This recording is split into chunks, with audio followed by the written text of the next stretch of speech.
Today we're talking all about human populations. Here's some of our essential questions. How might the human population's growth rate change in the future? What factors influence the impact the human population has upon the Earth? And what factors influence the growth of a country's population? Our case study is all about China. China was known for its extreme one child policy that was adopted in the 1970s to try to deal with a population growing out of control. Some of the negative side effects of this policy included the infanticide of baby girls and black market trade of girls and women due to a shortage of women for the skewed male population. This story has actually shifted since the publication of your textbook about 10 years ago. The policy actually worked too well, and China has relaxed the policy to deal with the now shrinking population. If we look at world trends, we can see that we are on the verge of 8 billion people. Populations are rising in many countries, but especially countries where most people live in poverty. It's worth noting the little math factoid at the bottom of this slide, that it would take 30 years to count to 1 billion if you counted once per second, or 210 years if you counted to 7 billion. So 1 billion is a really, really big number. Human population growth has been exponential. Growth rate varies by country. The current global growth rate is decreasing, and the rate is 1.05%, but our population will still double in 66.6 years. This is because of this rule of 70. You can do this calculation for any country. You just divide 70 divided by the population percentage of increase, and note that you don't move the decimals at all, and you get the number of years it will take to double that population. We'll be doing some problems working with this little math statistic later this week.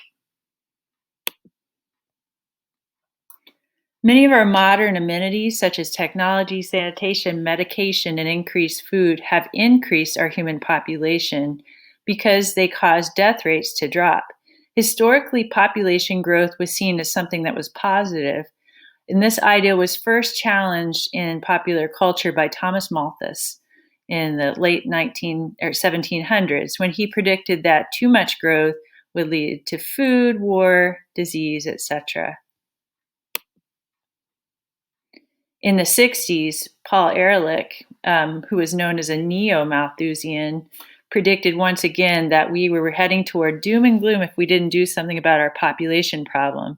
However, advances in technology and agriculture have led to more food production even since the 60s. Ultimately, population growth leads to the hardships of famine, disease, and conflict. On the other hand, prosperity, education, and gender equality will reduce birth rates. Cornucopians are the glass half full people, such as economists, who say we're going to find replacements for all the resources that we're using, although environmentalists generally see this viewpoint as unrealistic. Some governments still think that growing populations are correlated with economic, political, and military power, but the strongest and richest nations all have low growth rates. Some countries are even offering a variety of creative incentives to increase their populations. So here's some of the creative increases that I found. South Korea is offering free childcare. Hungary is offering mortgage assistance and free fertility treatments. Russia is offering tax cuts and cash payouts. And Denmark has a creative campaign called Do It for Denmark to try to increase births.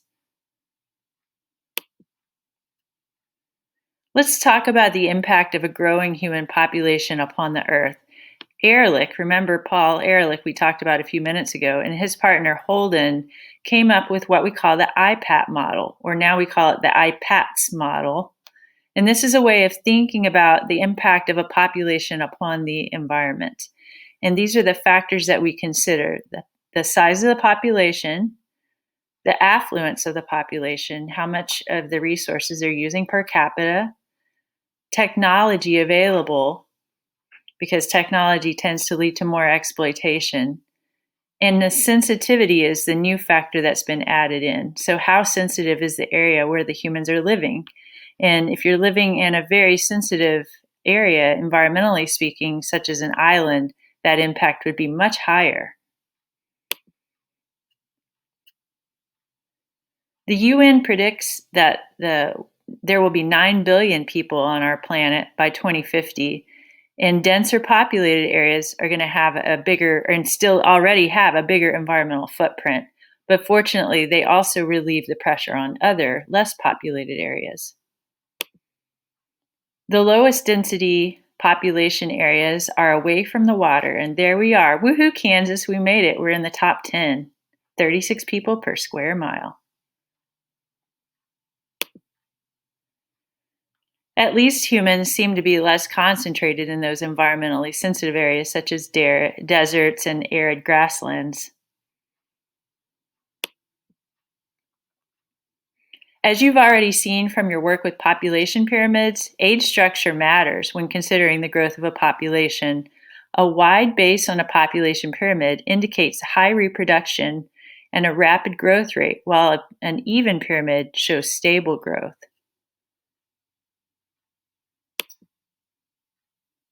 Here are two great examples of a balanced pyramid and a wide base pyramid. Canada versus Madagascar. Take a second and sketch these shapes in your notes.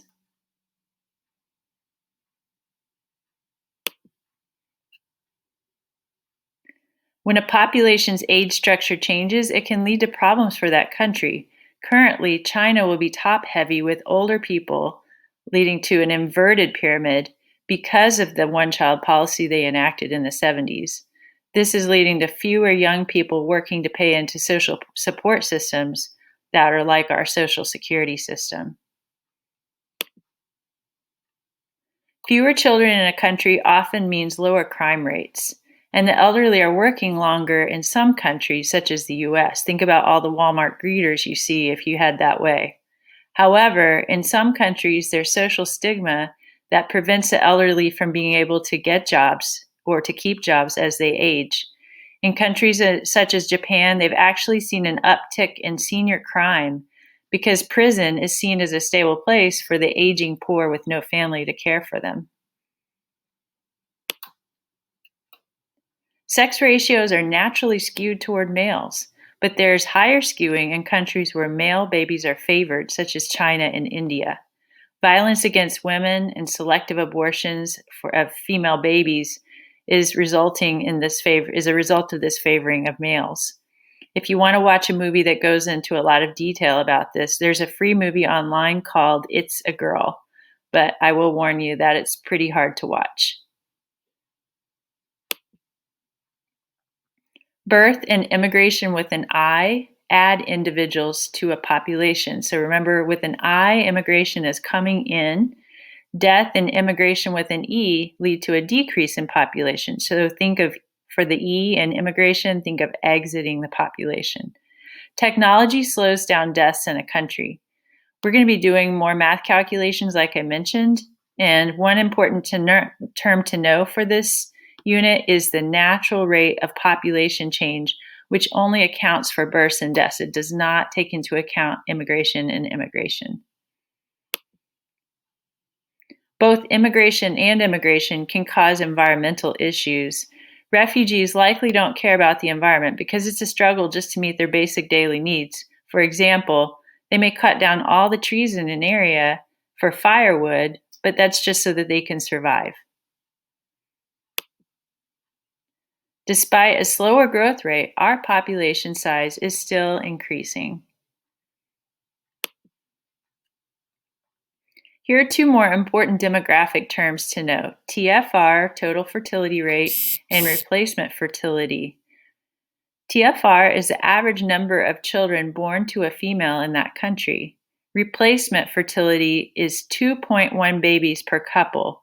The 0.1 baby accounts for infant mortality. TFR has been decreasing because of medicine, increased cost of raising children in urban areas, and the education of women. The cost of raising a child in the US definitely contributes to the decreased total fertility rate. Look at these stats. I just updated these for 2020.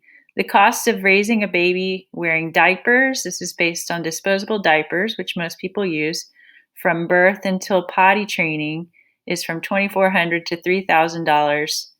The cost of childcare can range widely. The average is about $11,000 a year, but it can range from $3,600 to $18,700, depending on where you live and the type of care you receive. The cost of freezing your eggs for future childbearing is $10,000 plus. This trend has become very popular in some of the developed nations where women have taken on careers and they put child rearing on hold. And the average cost of raising a child from birth to 18 in the US ranges from $174,000 to $245,000. So say thanks to your parents. I thought this sign is a funny reminder of the very high cost of child rearing. Choose wisely. Life expectancy is increasing in countries where there's good sanitation, healthcare, and food. We use a model to map changes in a country as they move through the industrialization process. This is called the demographic transition model. This is what the demographic transition model looks like. It's divided into 4 stages: pre-industrial, where the birth and the death rate are both high; the transitional stage, where the birth rate remains high but the death rate begins to drop off; the industrial stage, where the birth rate finally begins to decline as well; and then the post-industrial stage, where both birth and death rates are both low. In pre-industrial, again, birth and death rates are both high. The transition takes both birth rates and death rates to a low level when it's concluded. As mortality decreases, though, TFR also drops because families don't need to have those extra kids just in case. If you've ever watched many videos about the Dust Bowl and the Great Depression, or even before then, you hear about the high infant mortality of those times. Many of our pioneer settlers would not name their baby for a whole year because they didn't want to get too attached just in case the baby didn't make it. Death rates drop before birth rates because of technology and access to medicine, and that leads to this green zone of population growth. Countries such as the US, Japan, and many of the European nations have already transitioned through the demographic transition model, but some nations may never transition in the same way because of cultural differences, especially countries where childbirth has great value to the society and women lack the freedom to make their own choices. Access to birth control is another key factor in slowing population growth. Both contraception and family planning are important, although sometimes there are barriers to these factors, such as religious or cultural beliefs, depending on the society. The rates of family planning range around the world from 4% of married women in South Sudan to as high as 88 to 90% in China and Norway. But even contraception has varying levels of effectiveness. Just as a reminder, condoms have a failure rate of 18%, and the birth control pill can have a failure rate of 9%. TFR drops when women have access to birth control and family planning and when they are educated. Education is key. 2/3 of the illiterate people of the world are women. We also know that a disproportionate percentage of the poor in the world are women, and studies show that the impact of COVID-19 will just continue to widen that poverty gap for some time.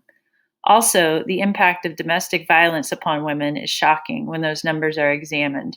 Look at this statistic. Even in the US, since 9/11, more women have been killed by their domestic partners than all of the Americans who died in the 9/11 attack and the ensuing wars in Iraq and Afghanistan. Many countries have programs to encourage family planning.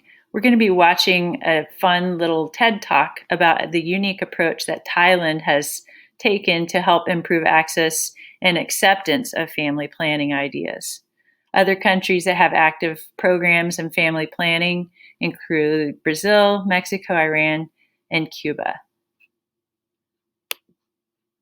Our poorest nations are still struggling with their growing populations. 99% of the next billion babies born will be born into poverty. Wealth can also have a negative influence on the environment, though. Affluence leads to larger ecological footprints. And in fact, the term affluenza has been coined to describe this trend.